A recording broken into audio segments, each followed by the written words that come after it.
아파트 베란다 확장 5년 뒤 날아온 철거 명령.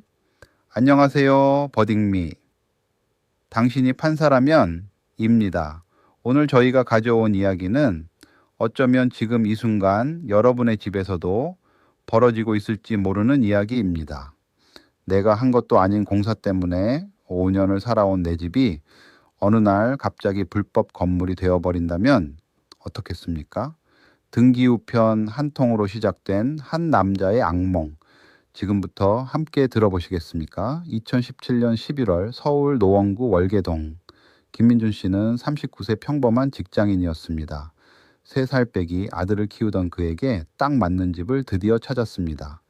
25평 4억 2천만 원. 서울에서 내 집 마련이 얼마나 어려운 일인지 여러분도 잘 아시잖아요. 몇 년을 모은 돈에 대출까지 받아 장만한 소중한 보금자리였습니다.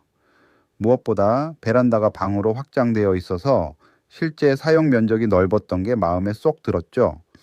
부동산 중개인은 너스레를 떨었습니다. 이 단지는 거의 다 이렇게 확장해서 살아요.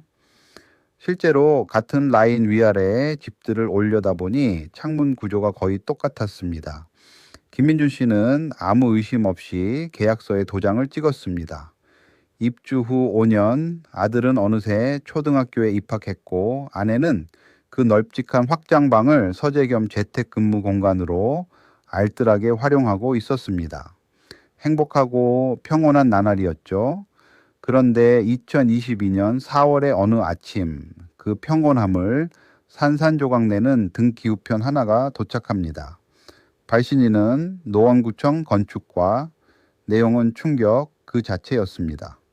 불법 건축물 시정명령, 베란다 확장 공사가 무허가로 진행되었으니 원상 복구하거나 과태료를 납부하라. 과태료 350만 원, 원상 복구 비용은 최소 800만 원, 도합 1000만 원이 훌쩍 넘는 돈이 하늘에서 뚝 떨어진 겁니다. 김민준 씨는 즉시 구청에 전화를 걸었습니다. 제가 공사한 게 아니에요. 살 때부터 이랬다고요. 전 소유자가 한 건데 왜 제가 책임을 져야 합니까? 그런데 담당 공무원의 답변은 냉정하기 짝이 없었습니다.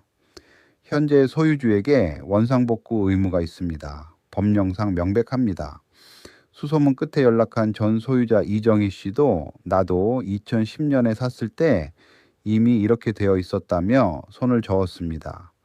최초로 공사를 한 사람이 누구인지조차 알 수 없는 상황. 결국 김민준 씨는 변호사를 찾았고 2022년 6월 구청장을 피고로 행정소송을 제기합니다. 행정소송이란 국가나 지방자치단체의 행정처분이 잘못됐다고 법원에 따지는 소송을 말합니다. 자, 이 사건의 핵심은 바로 이겁니다. 내가 하지 않은 이 불법 공사의 책임을 지금 집주인이 져야 하는가 하는 문제입니다. 여러분, 중고차를 샀는데 나중에 알고 보니 이전 주인이 사고를 낸 차였다면 어떻게 하시겠습니까? 그 피해를 현재 소유자가 고스란히 떠안아야 하는 걸까요? 김민준 씨의 사건은 바로 이 질문을 부동산에 대입한 겁니다. 거기다 무려 15년이 넘도록 아무 문제 없이 살아온 집인데 이제 와서 뜯어고치라는 게 과연 공정한 행정인지도 핵심 쟁점으로 떠오릅니다.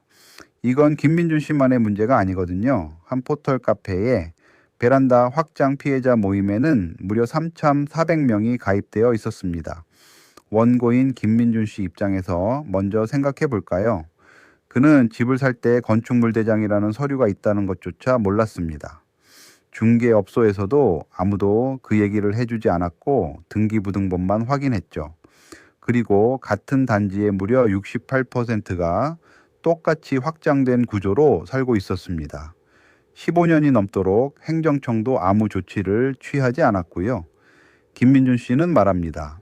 행정청이 이렇게 오래 내버려 두는 동안 저는 이게 적법한 상태라고 믿으며 살아온 겁니다.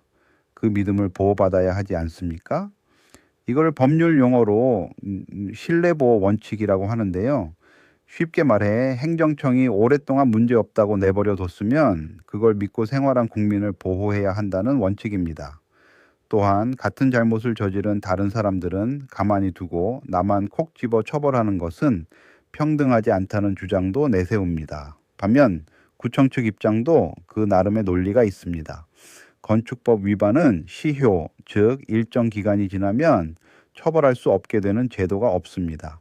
불법은 언제 발견해도 불법이라는 거죠. 구청은 말합니다. 부동산을 수억 원에 사면서 건축물 대장 하나 안 떼본 건 매수인 본인의 잘못입니다.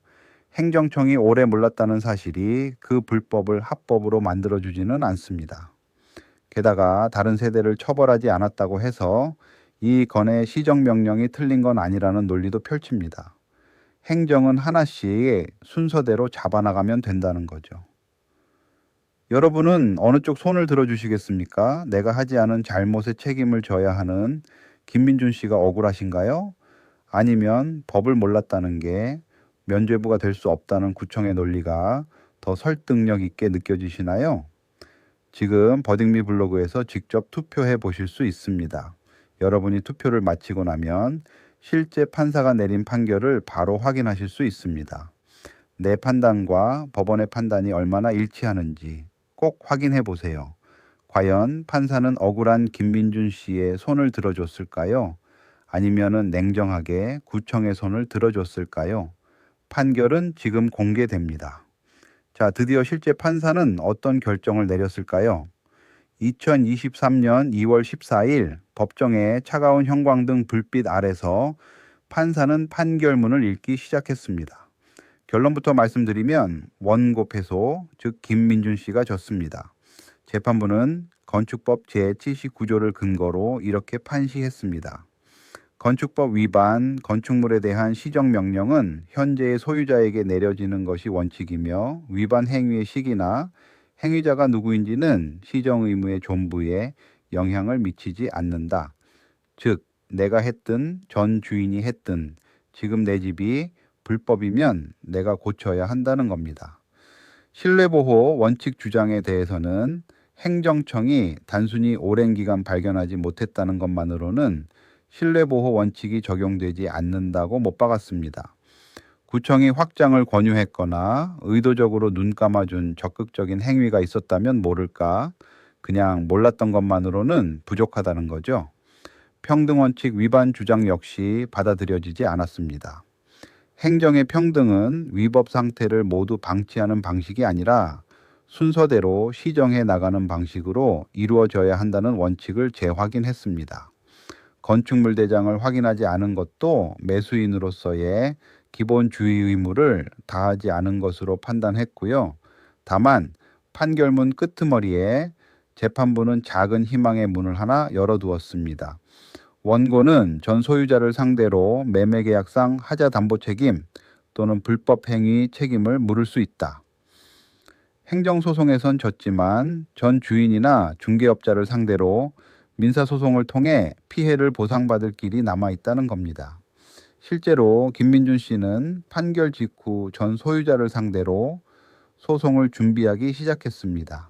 그렇다면 이 판례가 우리 일상에 주는 교훈은 뭘까요? 딱 3가지만 기억하세요. 첫째, 부동산을 살 때는 반드시 건축물 대장을 확인하십시오. 등기부등본만으론 부족합니다. 건축물 대장은 그 건물이 설계도대로 지어졌는지 허가받지 않은 공사가 있는지를 알 수 있는 공문서인데요. 정부24 사이트에서 무료로 발급받으실 수 있습니다. 손 한 번이면 됩니다. 둘째, 베란다 확장, 옥탑 증축, 다락방 개조 등은 무허가 공사가 많습니다. 넓어 보이는 게 좋아 보이더라도 반드시 합법 여부를 따져보세요. 그 넓이가 나중에 1,000만 원짜리 청구서가 되어 돌아올 수 있습니다. 셋째, 만약 이미 이런 상황에 처하셨다면 전 소유자와 중개업자에 대한 법적 책임을 검토해 보십시오. 알고도 숨긴 하자라면 손해배상 청구가 가능합니다. 알아두면 반드시 도움이 됩니다. 아는 것과 모르는 것의 차이가 수백만 원이 될 수 있거든요. 당신이라면 어떤 판결을 내리셨을까요? 법은 냉정했지만 그 냉정함 사이에서 우리가 챙겨야 할 것들을 오늘 사건이 분명하게 보여줬습니다.